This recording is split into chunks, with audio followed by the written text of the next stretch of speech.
What's up, everyone? I hope you are having a fantastic day today. To get us started in today's video, we've got a tweet from Ripple. Our customers refuse to let legacy financial systems slow them down. Navin Blockchain, Managing Director of MENA at Ripple, welcomed on-demand liquidity customers to share the benefits of incorporating crypto solutions into their businesses.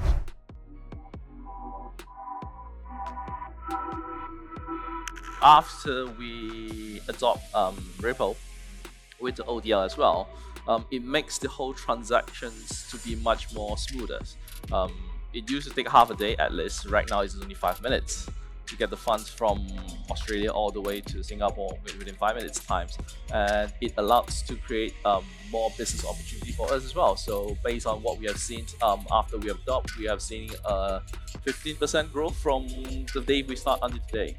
We can scale up, scale down. We know when our peaks are, and we can give these guys a heads up, to the Ripple team a heads up. This is going to be the forecast we have ahead. And we've done that for, we've got Lunar New Year coming up. It's a huge part of our year.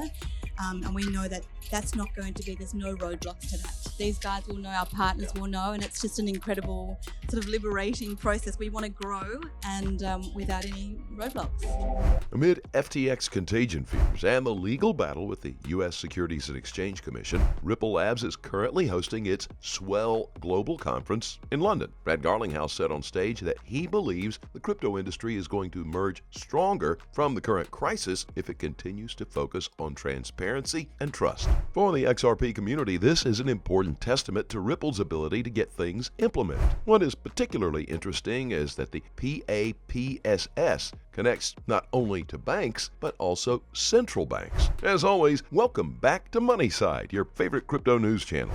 If you're new here, welcome to the XRP Army. Hit that subscribe button and turn on notifications so you don't miss out on our daily crypto news updates. In more interesting news, we got another tweet. It comes to us from Ripple talking about how James Wallace, the VP of Central Bank Engagements and CBDCs at Ripple, took the stage on day one of Swell Global to discuss why the technology that powers the XRP ledger is primed for CBDCs and exactly who will need to strategize for a CBDC future.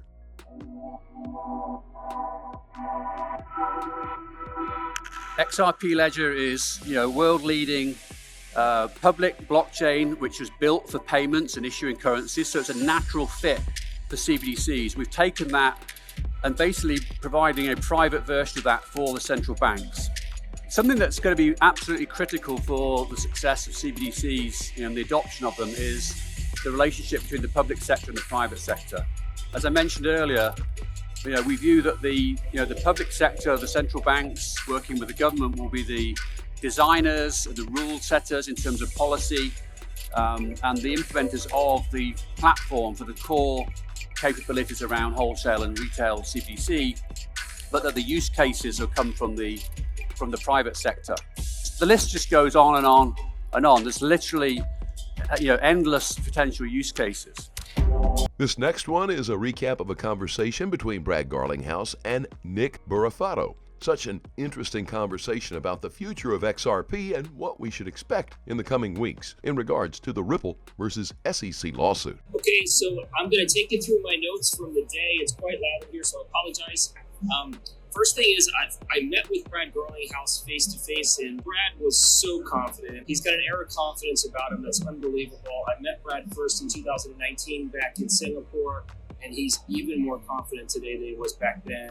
He made it clear that they're ready to settle with the SEC as long as they get clarity on XRP. I asked him if American companies were waiting on the sidelines to jump in the game once clarity happens, and he said absolutely. And he specifically said Bank of America. Bank of America is a huge partner of Ripple, and he said Bank of America stands to gain really big when the settlement happens, because they're going to have a huge competitive advantage over their competitors by using ODL in the marketplace. So Brad is very, very bullish. When asked what motivates Brad every day, Brad just said, I want to put a dent in the universe. We've heard that from Navin Gupta, and Brad has the same philosophy. So that was fantastic. That was my one-on-one with Brad. Moving forward, we have this tweet from XRP Darren on a U.Today report on how XRP's standard is to be used by major Commonwealth Bank. Following up on that, we can see that the Bank of Australia's largest financial conglomerate, CommBank, has announced it will begin migrating cross-border payments to the ISO 20022 standard this month. CommBank plans to complete the transition of all payments conducted by it to the advanced standard by November 2025. And what makes this announcement so interesting is that Ripple, which uses XRP in its operations and whose RippleNet network was originally designed to comply with ISO 20022, already meets the standard. Apart from Ripple, the only similar company would be Stellar XLM, which is not surprising given their common origin, that in the person of Jed McCaleb. Now, in more interesting news, we've got another tweet. It comes to us from XRP Darren again. The regulations were already decided by the G20, and the USA has taken its time. FTX is now a catalyst to implement these laws. Exchange that's operating abroad. I mean, that's the other piece of this. As long as this is a global business, and we have these tokens operating in other places, no matter what, to some degree, it's going to rebound and redound to us. I mean, this is it's a huge issue. Gary and I participate in a lot of multilateral organizations with other jurisdictions, and crypto regulation has been a high priority for several years right now. You're right, the sort of borderless nature of the technology makes it even harder than traditional financial markets, whether it's on the security side or the derivative side. Certainly swaps markets are very international in nature, but there has to be coordination among the international regulators. Ultimately, though, having a regulatory structure within the US, which I think has to be the priority, would then prevent, by law, both on the civil side and the criminal side, of having these, issuers, these exchanges offering services to US customers.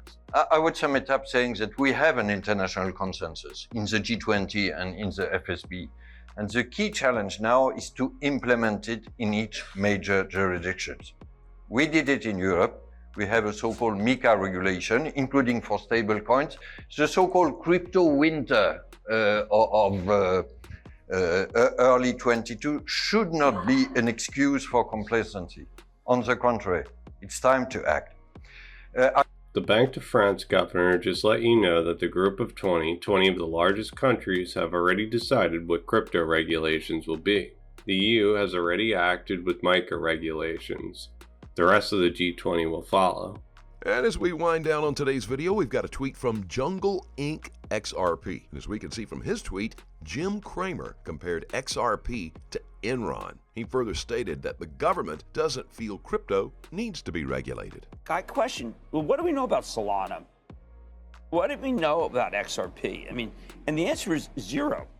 And the reason why we know zero is because the government doesn't feel that it should be regulated. And we put them up. We could put up lots of it. We could have put up Enron. That was a very well traded stock. So, I mean, I question why we put these up. I know that that's maybe seditious, but I question why we're not allowed to question any of these things. As always, do your own research and always trade safely, guys. Please keep in mind we're not a licensed financial advisor. All videos on this channel are intended for entertainment purposes only. You can let us know always what you think in the comment section below. Let's start a conversation. Thank you so much for watching. Couldn't be here without you. Don't forget to like this video and please click on that subscribe button below. And be sure to turn on notifications. That way you get informed whenever we post our amazing content. Thanks again. We'll see you on the next Money Side.